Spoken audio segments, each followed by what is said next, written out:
Welcome, I'm Maria Noël Groves, clinical herbalist, author of Body into Balance and Grow Your Own Herbal Remedies, and herbalist at Wintergreen Botanicals. I'm here with Mountain Rose Herbs today, and we're going to talk about one of the more unique ways to make an herb-infused oil that is doing alcohol intermediary oil. This is a technique I learned from Michael Moore, and it's one that you can do within about a 24-hour span of time. You end up making a really nice quality oil that's also very shelf-stable, and more shelf-stable than other oils actually.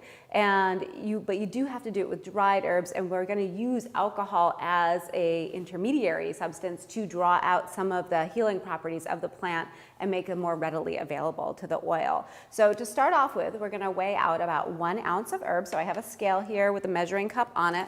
We're going to do this with plantain, which is one of our more soothing, healing herbs for, just kind of occasional itching.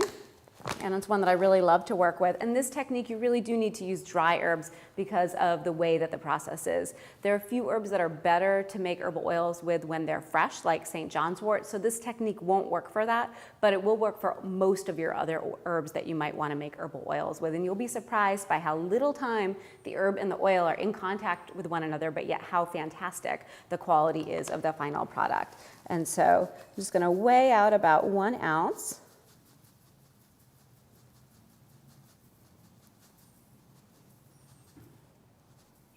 Go. And it doesn't have to be perfectly exact. As Michael Moore would often say, this isn't lab science, it's herbology, but approximately 1 ounce. And then we're going to grind that up into a coarse powder. And you can use whatever grinding equipment you have. It doesn't need to be perfectly powdered. So I'm using a bullet, and that's usually what I use at home as well. But you can use a regular blender, you can use a coffee grinder, whatever you have on hand will work for that. So I'm going to shove that in here. For some of our fluffier herbs, like I love to do a variation of this technique for calendula, and they're so fluffy that sometimes if you do the whole ounce at once, it doesn't really grind very well. So for that, I might break it up and do like a ½ ounce and then do the other ½ ounce. For this, it's actually dense enough that I think it'll work in one fell swoop. So we're going to make a little bit of noise here as we grind this up.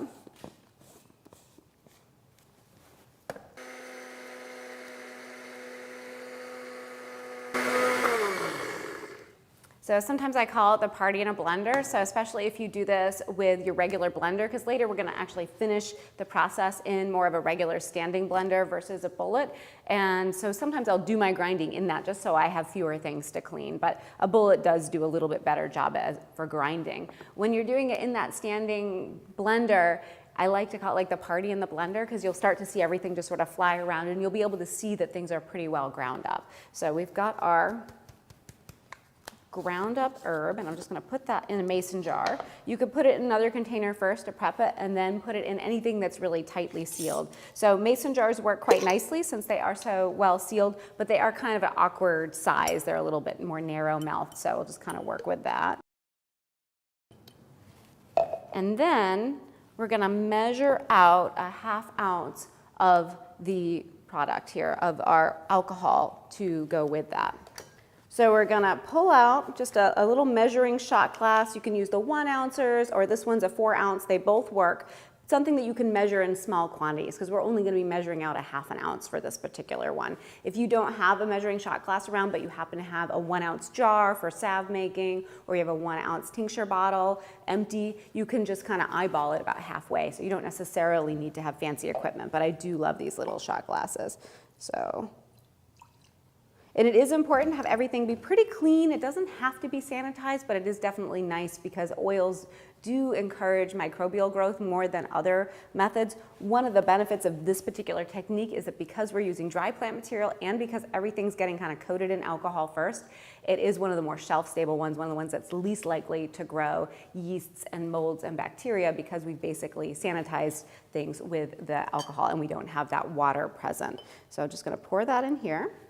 You could use a fork to kind of work this in, but oftentimes I will just put the lid on and shake it, and that will work pretty well to just disperse that little bit of alcohol throughout the herb material. And so let me just put this over here, get it out of the way. And so that immediately kind of comes out the consistency of like nice soil or beach sand that's a little bit damp. It's not soaking in alcohol or anything like that. It's just sort of lightly coated. You will notice that it forms kind of a ball, but it's really easy to move around. And that's about the consistency that we're looking for here. And now, this is just going to be set aside. I like to give it at least 24 hours to really let the alcohol do its job. Alcohol is such a better solvent for extracting most of our properties of plants, and so it does a really good job here than the oil does, and it'll just kind of pull things out to bring them to the surface. And then later when we go to blend this with the oil, it'll readily give those properties right over to the oil, and it just comes out really nicely. So we'll give it about 24 hours, and then we'll come back and finish up this process. So we're back. Our herb has been sitting and macerating in the alcohol for a little while, so it's ready for us to make our finished oil. So to start off with, we're just going to take that herb material that we've prepped and put it right in our standing blender. And you could, if you were doing this, within a 24-hour span of time at your house, you could just grind it with the alcohol, leave it in here with the lid on it, and then just come back to finish it. So you don't even necessarily need to have put it into a separate container, but I like to make sure it's pretty airtight, and the mason jars are good for that. So we'll just kind of get all that in there.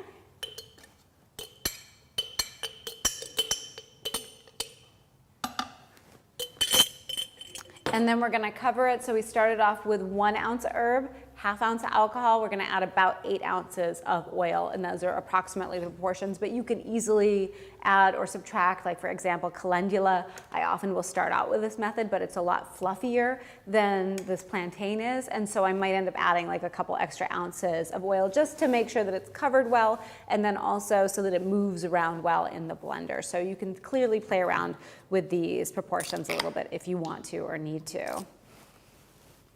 We're going to use our olive oil or whatever oil you're choosing to use, and I'm going to do about 8 ounces of that, which is about half of this bottle. You could even measure by weight instead of volume if you really wanted to use your scale for this. It's not exactly the same measurement, but it's close enough that it will still come out. So we've got about half the bottle there.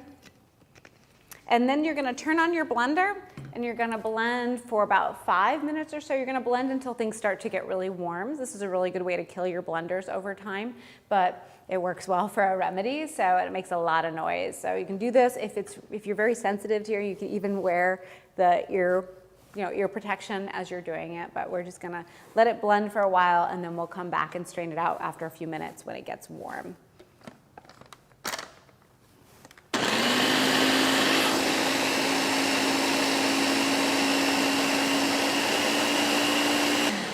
Right, so it's just a little bit warm to the touch, and now we can just strain this out.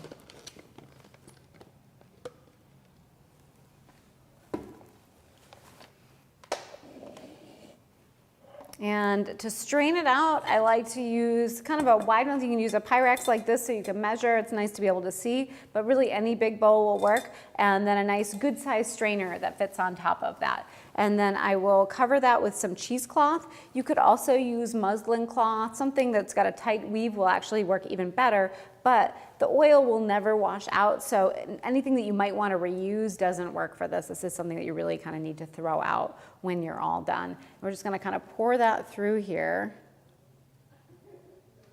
And then I'm going to use my hands to really squeeze it out. And you can do this with your bare hands for sure, but I'm going to use gloves because it just makes the whole process a little bit less messy, because working with oil and doing this, you'll get it all over your hands.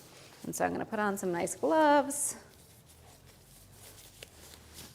and then squeeze it out. I've done this pressing out turmeric by hand, and not just my hands, but also my wedding bands were stained yellowy orange for a while, which my husband was not too happy about.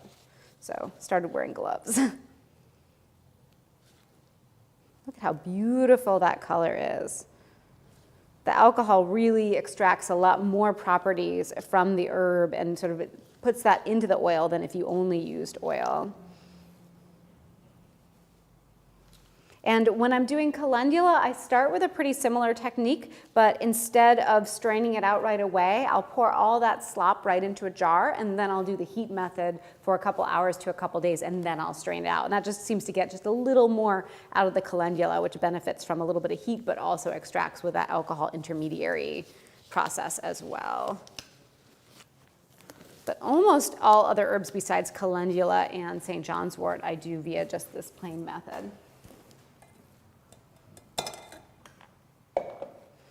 So we've got our finished oil here, and this is pretty much ready to go, but there is quite a bit of sediment because we ground up our herb quite a bit, and the cheesecloth is really pretty porous, and so some of that sediment will get through. So a lot of times what I'll do is after I've strained it out for the first time, then I'll put it through a coffee filter, and that'll help catch a lot of the sediment. It's a really slow process though. It just drips very, very slowly, but I'll just put it in here. I'll grab another container and just pour right into that, and then I may have to carefully move and put a new filter in when it starts to gum up so much that nothing is dripping through. And that's just gonna make a less gritty product for your final oil. And also later on, as you're trying to assess, like, has my oil gone bad, at least you'll know that you don't have a bunch of stuff floating around from the sediment. So if you see a lot of weird stuff floating around in your final oil a year or so later, you'll know, like, oh, that's probably mold or something else. And so you'll know that it's time to toss that and make a new batch.